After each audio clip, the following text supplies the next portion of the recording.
Oi, como vai? Seja bem-vindo. Você já parou para pensar nas intuições que você tem? Aquela coisa estranha que a gente não sabe muito bem dizer se é uma percepção, se é uma sensação, que sempre parece que quer te dizer alguma coisa, mas que você às vezes não dá crédito porque não tem relação com a lógica, né? Um exemplo de intuição pode ser aquela sensação de que mesmo que tudo esteja bem, parece que tem alguma coisa te dizendo que tem alguma coisa errada, né? Aquele apertinho no coração que parece que está te anunciando alguma coisa. De onde será que essas sensações, percepções, as intuições vêm? Elas seriam alguma coisa instintiva, involuntária? Ou será que elas seriam mesmo capazes de predizer alguma coisa, de prever o futuro ou enxergar coisas que ninguém mais vê? Na minha prática clínica, eu lido tanto com a minha intuição como com a intuição dos meus pacientes o tempo todo. Na clínica, eu uso a intuição do meu paciente como uma pedra de toque para me ajudar a ajudar esse paciente a se compreender. E você? Como é que você encara a intuição? O que você costuma fazer com ela? Existe uma infinidade de formas da gente entender o que é a intuição. Se você for buscar a palavra no dicionário, logo de cara você já vai ter uma ideia dessa amplitude. Mas, de uma forma geral, a intuição é definida como um pressentimento, ou de um ponto de vista mais filosófico, ela seria uma forma imediata que a gente encontra para compreender as coisas. Já do ponto de vista religioso, ela pode ser entendida como uma manifestação do divino, da espiritualidade em nós.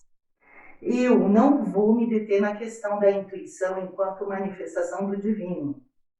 Eu vou ficar com as outras duas definições, a geral e a filosófica. Não que eu não ache que a espiritualidade seja importante, ao contrário disso. Eu acho que ela é muito importante, até no contexto clínico, porque a espiritualidade, o modo como o meu paciente conduz essa questão, vai me dizer muito sobre ele, sobre a forma como ele entende a vida, como ele entende a morte. A propósito, tudo que a gente faz, né? Não só a espiritualidade, mas tudo que a gente pensa, tudo que a gente cria, é a gente sendo, não é? É ali, na lida do dia a dia, que a gente vai existindo, que a gente vai se manifestando, não é assim?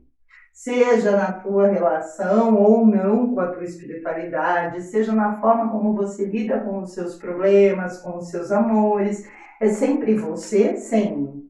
E com a intuição eu não acho que vai ser diferente. Na minha pesquisa para fazer esse episódio, eu encontrei várias teorias que tentam chegar perto de uma explicação para o que é a intuição. E eis que eu encontrei alguma coisa que nem o Freud explica.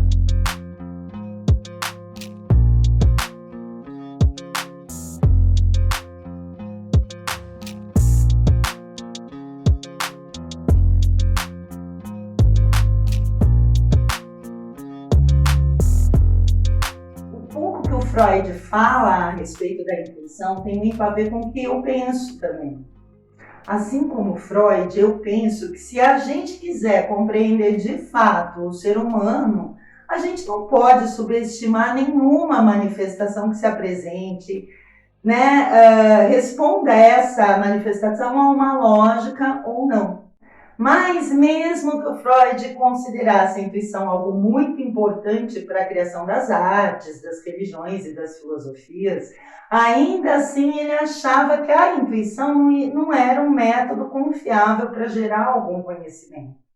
E, pelo que parece, a culpa desse desprezo do Freud pela intuição não era tanto pela intuição em si, mas porque o Jung, que tinha sido um discípulo dele e depois se tornou um dos maiores desafetos, ele estava estudando a intuição como uma forma inquestionável de conhecimento.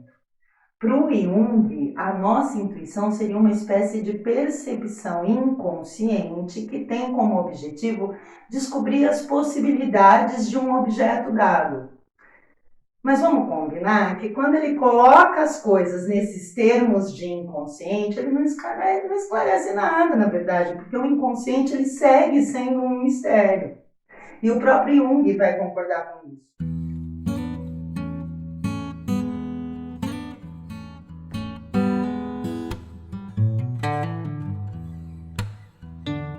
Os textos mais interessantes que eu encontrei nessa minha pesquisa pela intuição, o texto chama Intuição, Lacuna Teórica da Psicanálise, da Revista Brasileira de Psicanálise.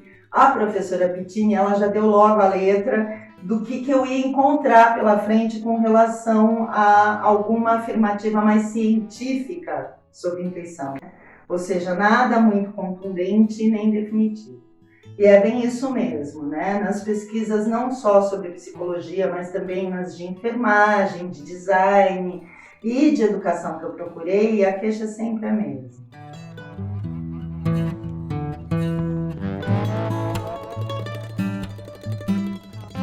Apesar de ser um fato notável, desde que o mundo é mundo, a intuição ainda permanece nesse âmbito do mistério, sem muitas pesquisas de âmbito científico que possam definitivamente fechar essa questão. A intuição tem sido descrita na literatura científica como um tipo de conhecimento ou de sentimento que está relacionado a tomadas de decisões sem que a gente use a consciência para isso.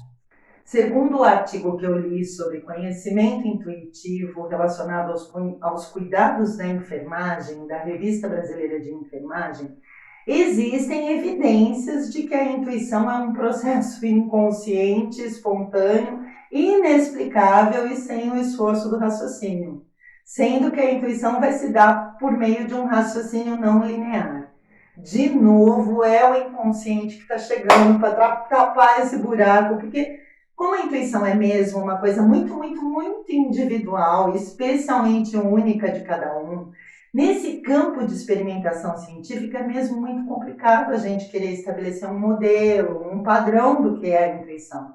Mas já para a filosofia, que é a mãe de todas as ciências, a intuição é uma coisa muito rica, principalmente para nós aqui, os existencialistas. Porque foi tentando descrever a forma como a gente se depara com as coisas e como a gente se integra com essas coisas, como a gente transforma uma intuição em algo cognoscível, em algo passível de ter algum significado para nós, que a fenomenologia nasceu. Tá vendo? Em cima da intuição. Foi pensando justamente nela como algo que vem antes de qualquer razão ou de qualquer outra forma de entendimento que a gente possa ter sobre as coisas, que o Russell abriu as portas para a ideia que o Heidegger veio desenvolver mais tarde. A de que o nosso mundo, a nossa temporalidade, a nossa disposição afetiva, tudo que a gente viveu é que vai determinar a impressão que a gente tem sobre as coisas, sobre as pessoas, sobre nós mesmos. Que quando a gente se conscientiza das coisas, quando a gente intui a presença das coisas do mundo, a gente já compreende a partir da nossa própria vivência. Ou seja, a intuição ela não vai ser uma sensação pura, isenta de intencionalidade, como muita gente pensa. É essa intuição que você sente quando você se depara com algum fato ou com alguma pessoa, ela está impregnada da tua própria vivência. E isso explica os motivos pelos quais nem tudo na nossa existência pode ser encaixado em modelos previamente elaborados. Porque a nossa existência e a forma como a gente compreende as coisas é só nossa, é única. E também por isso, para nós aqui da FENOA, a gente vai considerar o irracional, a intuição, tanto quanto a gente considera uma experiência vivida ou o próprio pensamento, como fatos da existência. Então, voltando para a questão prática a respeito da intuição, quando ela aparece na clínica, eu vou ouvir o que ela tem a dizer, considerando que ela pode ter, não lógica para mim, mas ela tem um sentido para o meu paciente. Um sentido que, na maioria das vezes, é velado até para ele mesmo. Buscar o sentido dessa intuição com ele então, ajudar esse meu paciente a compreender as próprias intenções. E quando eu penso em como trabalhar essa intuição, a primeira coisa é, junto com o meu paciente, obedecer essa intuição. Não no sentido de se submeter a ela como se ela fosse uma verdade absoluta, um sinal misterioso do inconsciente ou do eu divino, nada disso. Mas num sentido de obedecer conforme manda a própria palavra, obi audire, que vem do latim, que significa dar ouvidos, se inclinar sobre. Então, se eu acho que você deve ouvir a sua intuição, sim, eu acho.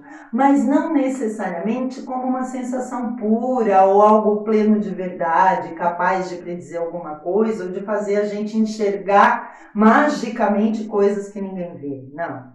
Até porque se as nossas intuições fossem sentimentos capazes de prever um acontecimento, a gente não teria intuições erradas. Mas a gente tem, mesmo o mais intuitivo dos humanos vai ter intuição errada. Mas eu acho que conforme a gente vai escutando o que essas intuições dizem, a gente vai se apropriando, se afinizando cada vez mais com a gente mesmo, acertando o tom desse encontro que é o ser no mundo. E eu penso que quando a gente para ouvir o que a nossa intuição está dizendo, é como se a gente se desse ouvidos, no âmbito de se respeitar, de se obedecer. Até porque se a gente se debruça sobre o que querem as nossas intuições, a gente acaba refletindo um pouco mais sobre nós mesmos e sobre as coisas que se apresentam para nós, não é? Então, dar ouvidos à intuição passa a ser também um recurso de autoconhecimento e de empoderamento de si, que vai me auxiliar muito na minha prática clínica. Se você conseguir tirar essa questão do mistério, a coisa do inconsciente que envolve a intuição, você vai ver que tem muito do que você é, do que você quer e do que você acredita ali. Porque essa sua intuição é também uma forma do seu Dasein se manifestar. Seria mais ou menos o que o Drummond quer dizer quando ele diz que se procurar bem, se acaba encontrando. Não a explicação duvidosa da vida, mas a poesia inexplicável da vida. Então, nesse sentido de se conhecer, de se compreender melhor, a intuição ela vai ser sempre válida, porque a cada mirada que a gente dá sobre ela, a gente vai se aproximando mais de nós mesmos, da nossa própria poesia. Independentemente do significado que se dê, se religioso, se filosófico, ela é uma percepção que pode dizer muito de você para você mesmo. É isso por hoje, eu espero que você tenha gostado, um beijo grande, até a próxima, tchau!